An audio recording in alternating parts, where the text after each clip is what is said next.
Hang in Dude, there. It is. that's Smylie Kaufman for 61. Wow. I'm Smylie Kaufman, and this is The Smylie Show. All right, guys, welcome back to another episode of The Smylie Show. We have the U.S. Amateur winner, Mason Howell, joining us today. Mason, buddy, I can't imagine going from winning the U.S. Amateur at an amazing golf course like the Olympic Club to qualifying for the Walker Cup team at Cypress Point to then somehow going back to having to sit in a classroom. Like, that to me had to be like the biggest drop off of adrenaline of all time when you walk back into your high school. Is that fair to say? That's the truth? Yeah, no, definitely. I don't enjoy it at all. I've tried to get out of school as much as possible since I've been home, but yeah, that's a good way to put it. I mean, how much has your life changed? Of course, we're going to get into all the details from the USAM and the Walker Cup, but I mean, just how much has your life changed at home, walking through the high school halls? Everybody, I'm sure, recognizes you from, of course, I mean, I'm sure you grew up with all these people, but I'm sure their parents are now like, say, hey, do you mind signing this for my dad or something like that? You get much of that?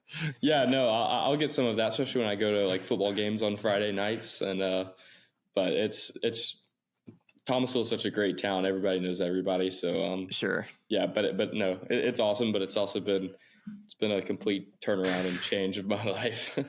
I mean, what has that media storm been like since you gotten home? I imagine you really hadn't had a ton of time to just sit down and celebrate with your family or friends. Have you had a chance to do any of that yet? So when I got back from the AM, I kind of set off like a week. I don't think I touched the club for a week, and just knocked out all the media stuff that I had to knock out. And then, fortunately at the Walker Cup, a lot of the media stuff was on site, but sure. Yeah, no, it's definitely been a whirlwind, and things are kind of settling down before I leave again for the World Am. Yeah, I haven't met you in person, Mason, but from what it looks like on TV, it seems like you're a pretty tall guy. How tall are you? 6'4". Whoa. All right. So we just play golf? Did we quit basketball at some point? Are we playing two sports? Yeah, I played basketball pretty much throughout middle school, but got pretty tired of not being able to play golf. Like, basketball is a winter sport, and after practice, I didn't really have any time to play golf, and I was probably sitting on the bench a little more than I liked. I was about to say, do you think you could still be playing basketball, or do you think would you be making that starting five or at least getting some minutes? Well, in middle school, it was kind of on and off. So I was like one of those kids that I would rather be playing on like the B team, get more playing time. Love it. Love that. All right. So you're in Thomasville, is that right? Yeah. All right. Where is that for the people that don't know where Thomasville, Georgia is? It's I'd say it's 40 minutes north of Tallahassee, Florida. So we're right on the Georgia-Florida line, and like 4 hours south of Atlanta, hour west of Valdosta. But it's where Harris English grew up, and Hudson Swafford obviously grew up in Tallahassee. So it's a lot of good golfers have come out of this area. So Harris English is obviously a player that we've had on this podcast, and Harris has talked about his time, I believe, is it Glen Arvin Country Club? Mm-hmm. Is that where he kind of grew up playing some golf? I know Harris was kind of getting around a little bit in high school, going up and playing up at Baylor, but still, what's this golf course like, and why does it produce some top level talent? Yeah, Harris started his junior career at Glenarvan, but it's all thanks to Bill Conley. He was the head pro at Glenarvan for a long time, and now he's director of golf. But he's been all of our golf coaches. He was Harris's golf coach before he went up to Baylor. But he just like loves junior golf. He's so open to having as many juniors out there going to the back of the range. Like on any given Saturday, the back of the range is just packed with juniors practicing, and then you'll see middle schoolers out on the course walking together, playing, and I think that's a big part. And we've had just a lot of great Division I players, and we've had great female golfers. Megan Schofield won the women's am in 23, and it's been a great place for me to grow up and play because it's always stiff competition. Every time I know out there, I know I'll be able to pick up a good game. Mason, catch me up and those listening and watching this on 2025. Get me to the beginning of this year on just your entire journey basically to that point, because you're obviously a player who's found a lot this summer, but up until that point, was there confidence from yourself heading into this year that this could be a breakout year? You're committed currently to go to University of Georgia, which that isn't exactly an easy scholarship to get to play for Chris Hacker of Georgia. So just catch us up before this big run you've had this summer. Yeah, no. Ever since I committed, I feel like it's kind of freed me up, honestly, to just get after it. Like playing college golf is obviously a lot of junior golfers' big goal, and getting a big D1 scholarship. So that was like a weight off my shoulders. And making the turn into the year, I was starting high school golf, playing some big junior tournaments, and was playing well, but didn't really have any like finishes I know I could go home and celebrate. Then what kind of stood out was in April, I won my state championship, which we have a pretty stiff classification. And and then I didn't really have anything until that U.S. Open qualifier. I did the first stage of qualifying and played super well there, and then went into final stage. Had been playing really good at home, played well, and qualified. And so that was kind of the moment for me that kind of boosted my confidence, and things kind of started to take off from there. All right, so driving to the golf course for the sectional qualifier it was in Atlanta, correct? Yeah, it was. What golf course do you play at? Piedmont Driving Club. So you're driving to the golf course that day. You're obviously playing some good golf. You get off to, was it a 63? Is that what you shot the first round? Was it 63. Lower than that? So you shoot 63 in the opening round. You got 18 more holes left to go. At what point did you start to think about, oh my gosh, I have a chance to qualify for the U.S. Open? And how were you able to manage those nerves and be able to continue to play well? Because you went out and what'd you shoot, like 64 or 5 in the second round? 63. Oh, is that it? Oh, my bad. Pardon me. I clipped you a couple shots. I mean, what, dude? Backing up a 63 is really difficult to do. I mean, how in the zone were you that day? Was golf as easy as it's ever been? Yeah, thankful I didn't have to like come back the next day and play or anything like that. I was just happy I could keep on running. But we finished the first 18, and I only had like 30 minutes until I teed off again. So went inside, down to Hamburger as quick as I could, and looked at my phone, looked at the leaderboard, and I had like a 3-shot lead, and they were taking 5 that day, I think. And so I knew if I went and I set my dad and we set a goal, it was just under par on each 9. That probably gets it done. You did. I was so nervous starting the second round compared to finishing the second round. I knew backing up a round like that it's difficult, but I remember on one, on the second 18, I kind of flared a drive, and I was like, oh, here we go. It turned out being okay, and then I missed a 12-footer for birdie, and then 2, I absolutely went for a par 5 and 2 and boned myself long at the green. And I just pulled out a full swing flop and hit it to a foot, and I was like, okay, here we go again. It's just the beginning. Yeah, it was just clicking. Well, obviously you get it going, man. You shoot that 63, qualify for the U.S. Open. And so this would have been in, early June, and the USAM is late August. So you have 2 weeks later, you're playing in the U.S. Open. So tell me about the lead up heading into the U.S. Open, what that experience was like at Oakmont. And correct me if I'm wrong, but you weren't qualified for the USAM via just qualifying for the U.S. Open. Did you still have to go and qualify for the USAM? So I had a USAM qualifier on the dates, but qualifying for the U.S. Open got me into the USAM. It did get you in. Okay. So got it. I was blessed for that, to not have to go do some qualifier in Orlando. Charlie and I were trying to figure that out, but we really couldn't even find it on the Google machine. It wasn't giving us anything. So tell me about Oakmont. How was it? Yeah, Oakmont was hard. It was everything that people said about it was true, but it was so much fun. Playing some practice rounds with some cool people. I played 2 practice rounds with Harris.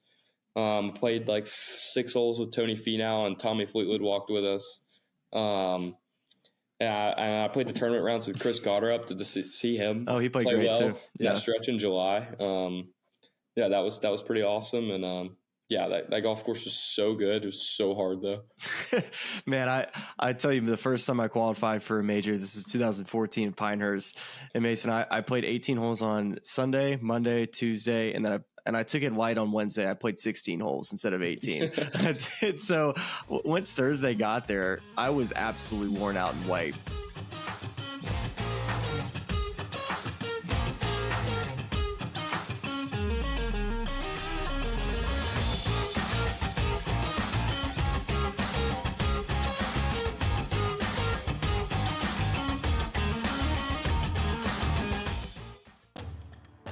You just see Texas in any game, and again, Kentucky used to be able to put up points in the past. 43.5 is crazy because it just feels like Texas is going to come in, play really good defense, and try to squeeze this game out. It'll be interesting to see because nothing got ailed from that victory last week. Hey, Texas is back. I'm just being facetious at this point. But if we see one of those performances, 17-14 Texas. In the fourth quarter. Yeah, come on. Right? I mean, really. I mean, they got a gift last week. SportsGrid's College Football Today. Jamar Chase and T. Higgins. It looks like the Bengals fantasy pieces are back. What did you make of that Joe Flacco performance on Thursday night? Turning back time. Yeah, it was great for a guy like me with gray in the beard. I love seeing it. I love my representation. But at the end of the day, just from a wagering standpoint, if this continues, it'll give some consistency and it'll give some value back to those tools that you were mentioning on the Bengals. Fantasy Sports Today, only on SportsGrid. Defense is above average this year. And I think big picture, they're going to be probably the most consistent moving forward. The problem I have is this guy, Trevor Lawrence, big picture. You got to take the good, the bad, and the ugly. And the ugly sometimes is real ugly. He is not comfortable in the pocket on a consistent basis, and that's a problem. Pro Football Today, only on SportsGrid. It starts innocent. One bet, one boost, one thrill. You're not haunted by ghosts. You're haunted by doubt. But that's where SportsGrid brings the light when the lines get dark. The only thing scarier than losing a bet is missing a winner. It's smarter to be on SportsGrid.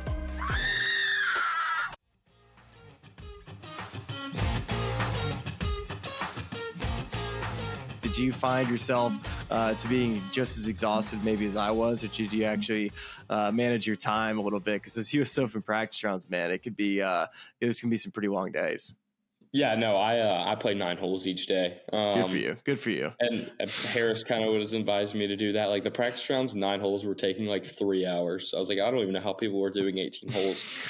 And if I would go eat lunch, and if I was iffy about a tee shot, on Wednesday, I would run out there and hit it a couple times and walk back to the clubhouse. But yeah, Oakmont, Harris was like, yeah, these practice rounds are taking way longer than normally do on tour, just because people are looking for their balls in the rough so much. And chipping every single chip shot too. Yeah, exactly. Which is, oh gosh, Oakmont was brutal. It was a fun event though to be a part of.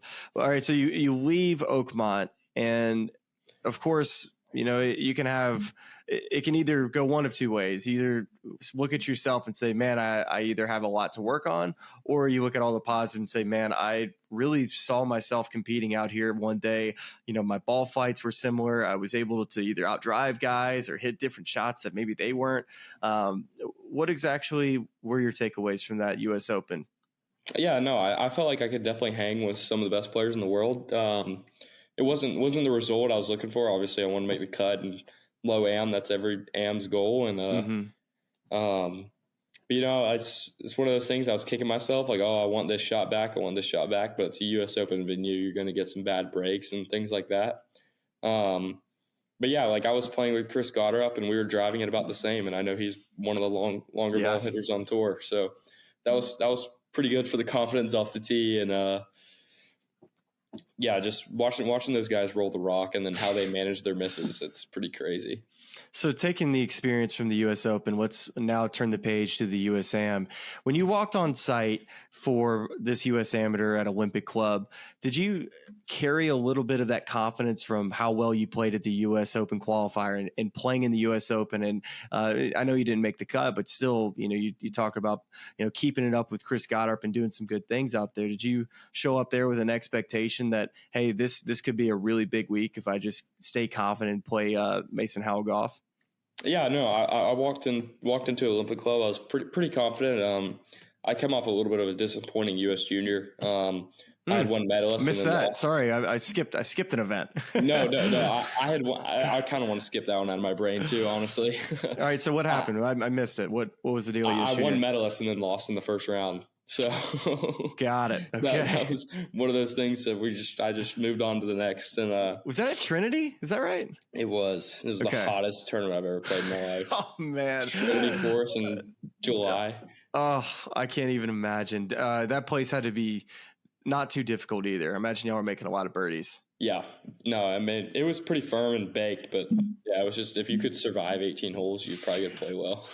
Okay. All right. So you're fresh heading into the USAM, right? Yeah. So didn't have to deal with any of that match play there. And so you're medalist at US Junior. So this is the opposite of what happened at the USAM. Mm-hmm. You were on the bubble of even making it to match play. So how close was it for you to actually, making it into a playoff situation? I ended up being like 20 for 17. So I guess you were safe on the number, but I imagine you were trying to have 3 other guys, fall back to where you didn't have to go and do one of these playoffs. So I imagine that experience was pretty interesting.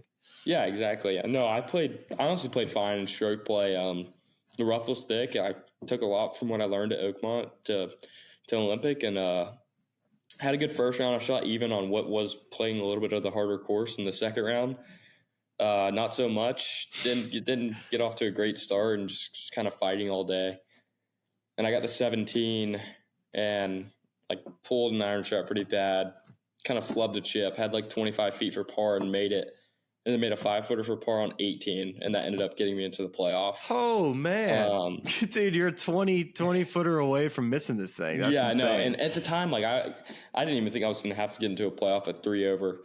I went back I was in the morning wave, didn't really know how things were going to shape up. I knew the wind was going to pick up, but then I suited up at 7 a.m. the next morning, and parred the first playoff hole and figured that'd be enough in a 20 for 17, and nope, it had to go to one more, then made a bad bogey, and I was like, I'm probably going to another hole, but fortunately that was enough to get the 63 seed. Bogey got you through. Bogey got me through. That's insane. It reminds me, one of my former teammates, Stuart Jolly, I actually caddied for him at the country club, and this is all the way back in, this would have been somewhere around 2011 or 12 for the U.S. Amateur, the year that Matthew Fitzpatrick won. And he cruised through stroke play, and a similar deal, big playoff. And there was plenty of guys that you wanted to try to avoid. And the player that we ended up getting paired against in the first round was Scotty Scheffler. So I unfortunately, I lost to, I guess the caddy matchup, I lost to Scotty's sister that day. So I still, I have that one going for me, that of course Scotty played great, and I'll never really forget that day because it's kind of before he is who he is now. But lost to his sister caddying that day, so that just remind me of that playoff experience. That can be so awkward. Part of the USGA thing is, I guess, since there was only 2 of us that made bogey, so it was one of us was going to get the 64 seed, and one of us was going to get the 63 seed. But their seeding's random, so it's just one of those things that you just have to hope that you don't run into a buzzsaw. That's how it goes. So walk me through the whole USAM. Was it fairly easy for you throughout the whole time? Was there good golf or tough matches? How would you describe your play all the way up until that finals? Yeah, no, I definitely didn't make it easy on myself. There were some matches where I felt like I could have played better, but I got the job done. And there were some matches where I really I needed every shot. I played my round of 64 match against Tommy Morrison, and we went to 19 holes. Yeah, we went to extra holes.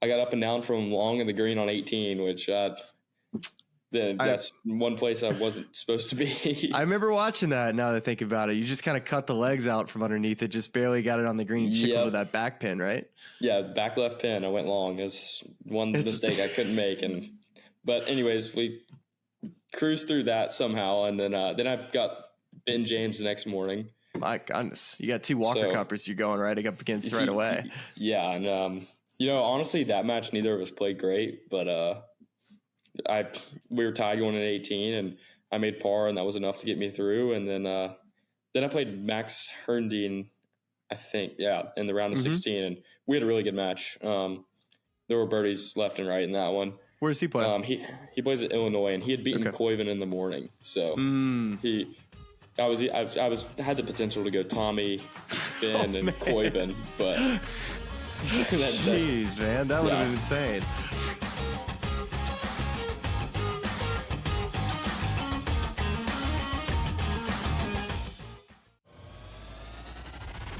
You see this team, and they're talking about A.J. Brown still. You know, it's an injury. We want him. Are we going to ship him? This situation has to play out in the sense of, I think he wants to be there, but at the end of the day, you can't disrupt the locker room every single week. And the Eagles need him to be there if they're going to make a Super Bowl run. Pro Football Today, only on SportsGrid. The playoff matchups for Asher Genty are not great. We start to look ahead. I know it's early, but it's not that early. So Genty, I think, is still a better long-term guy than it is maybe a redraft situation, especially with the schedule maps out. But I don't see a lot of games where he's potentially in a situation where the Raiders are ahead and running the football a ton, if you know what I mean. It's kind of tough out there for the Las Vegas Raiders. Fantasy Sports Today, only on SportsGrid. Are they chanting? Is it over? Does he They'll be accept gone the by resignation? halftime. No, Are they chanting fire, Brian, probably. Kelly? Yeah, Clap, why? clap, It would clap, be. clap, It clap. would be warranted. It would be. I mean, you won a national championship in 2019. You're getting top 5, top 10 recruiting classes each and every year. You had the quarterback back to back to back to back. How many more chances are you going to get? I mean, really, what are we doing here? SportsGrid's College Football Today. One playoff win, and it's been a train wreck in every other year. But if we all agree that he was right in how he handicapped the quarterback talent coming out of that draft, and they got the right guy, and I think we all do agree on that, then what's the benefit of bringing a totally new voice into the room to now be the coach of Jackson Dart? The Craig Carden Show, only on SportsGrid.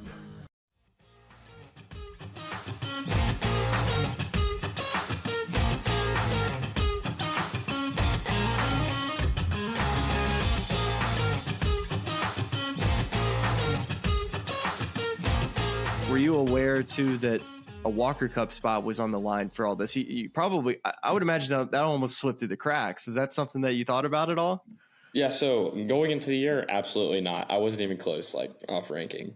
But I didn't find out until about the quarterfinal match that the winner was going to make it on the Walker Cup team. Okay, okay, so you were aware. Really, yeah, that definitely gave me plenty of incentive on Sunday as well. Yeah, and being a part of that team was, that was definitely something I was glad, maybe even more glad I won the AM, because that was so much fun at Cypress. Okay, yeah. Tell me about Cypress. I mean, it was just unbelievable. We had Jackson Coyven on recently on the show, and he just was saying how incredible it was. But Charlie kind of came on and said how unique this golf course played. Just felt like it had kind of a linksy vibe to it for being a coastal American golf course. Did it feel like it made you think about how to play as far as just whether shots were on when the ball got onto the ground? I mean, 15-16 stealed the storyline, of course, with Cypress, but the rest of the golf course, it seems that you got to find a way to get the ball in the fairway and avoid all the bunkers that are around.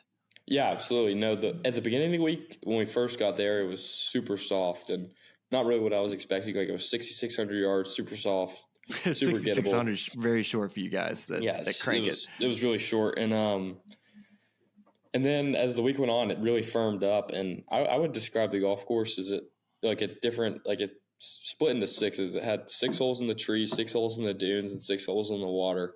And that was what really made it special. There was like 3 different golf courses in one. But yeah, that was by far my favorite golf course I've ever played. But you had to really think and be creative out there, because there were some shots that you found yourself hitting. It was like, I would never be hitting this back at home. Well, one of the highlights of the week, and this wasn't even during the play. Well, Charlie just gets out to the golf course for the first time, watching. I believe this was the day before you guys got going. This would have been Friday, the day before the matches started. He gets out there. He's like, guys, all caps, Mason Howell, just hold out for 2. And so we got this video that I want you to walk us through. Charlie's going to get it pulled up right now and walk us through this 237-yard shot. Yeah, so we teed off on hole 1 in a tinsome, and then some of us split up, but we still had 7 guys in this group, I think. And so the first day that the crowd was out there, and hit a 6-iron from 237, felt good, looked good, and it kind of slammed the flag. It might have been rolling a little fast. But I saw it disappear. Then I saw big 6'9" Tommy's hands go in the air, and I was like, let's go. That actually just happened. I mean, 237 yards. Remember, this isn't like we're at elevation for those that are listening. 237 yards with typically a heavier air on the coastline there. You see everybody here wearing sweaters. That's a long way. Did you have some helping wind at least? I'm trying to figure out how a 6-iron could go this far. Yeah, I was hoping you wouldn't bring it up, but yeah, definitely had a helping wind, and it was pretty firm. It landed, the pin was like 20 paces on, and it landed right on the front, and just took one big bounce and rolled right in. I think we actually have the sound of Tommy Morrison asking you what club you hit. Let's see if we can roll that in here. What would you hit?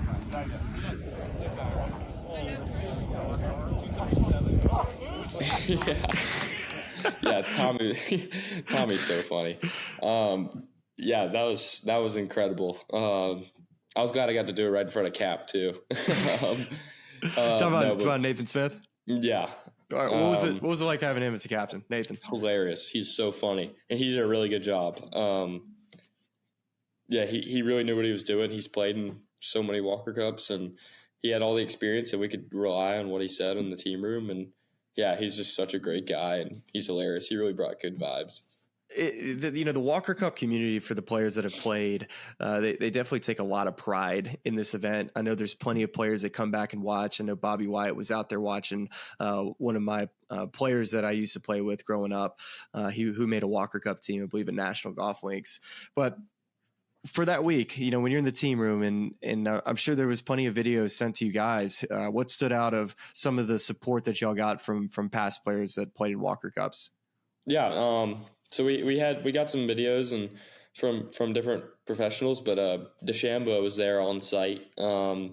He came to watch, and he gave us a hype speech on Saturday after our day. And it was one hype speech I'll definitely remember. But yeah, he was on the losing side of a Walker Cup, so we knew. I mean, he's still like it. That stung. He was like, I don't want you guys to feel how I felt on Sunday. So.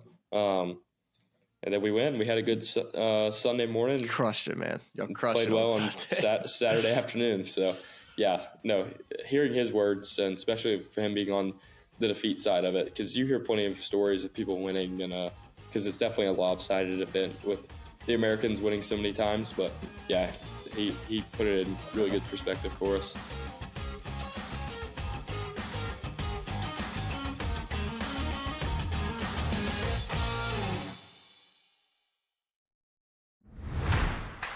They got to go win and execute, and they can't be inconsistent. And that's the thing. It's like Ohio State, Indiana, Oregon, really consistent. And then who is that fourth question mark? And there's been inconsistencies throughout. Hey, Michigan goes out to the West Coast and gets manhandled, and then they come back and then they win. Like, who's the consistent one that is the fourth? The Bobby Carpenter Show, only on SportsGrid.